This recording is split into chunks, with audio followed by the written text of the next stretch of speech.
गौसपुर खां रिपोर्ट करे रहियो आहे ज़ुहैब अहमद फ़हीम। गौसपुर रूहानी तलबा जमात ब्रांच मांझी पुल ऐं ब्रांच दलो ख़ान बाजकाणी जे सालाना सिलेक्शन थी गुज़री, जंहिं में नवां उहिदेदार चूंडिया विया। रूहानी तलबा जमात ज़िले कशमोर एटकंदकोट जे सदर अब्दुल नबी मलिक ताहिरी जी सदारत में ज़िले अॻवाणनि जी मुशावरत सां ॿिन्ही ब्रांचनि जे चूंडियल नई बाडी जो ऐलान कयो वियो। ब्रांच मांझी पुल जो सदर अख्तर नूर बाजकाणी ताहिरी ऐं जनरल सेक्रेटरी ज़ीशान अकबर ताहिरी ऐं ब्रांच दलो ख़ान बाजकाणी सदर गुफ़रान अली ओगाही ताहिरी ऐं जनरल सेक्रेटरी मसूद अहमद बाजकाणी ताहिरी खे चूंडियो वियो।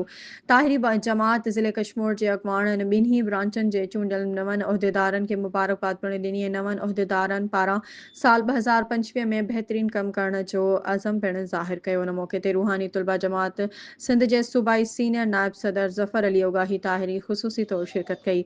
उन मौक़े ते ख़लीफ़ा हाफ़िज़ ज़ुल्फ़कार अली ओगाही ताहिरी मुक़र्ररीन खे मुख़्तसिर ख़िताब कंदे चयो त हिन तंज़ीम जो मक़सदु अल्लाह ताला जी रज़ा हासिल करण ऐं हुज़ूर करीम सल्लल्लाहु अलैहि वसल्लम जिन जी मोहबत हासिल करण आहे। वधीक हुन पंहिंजे ख़िताब में फ़रमायो त इल्मु ई आहे जेको इंसान खे पंहिंजी ज़िंदगीअ खे असल मक़सद में गुज़ारणु सेखारे थो।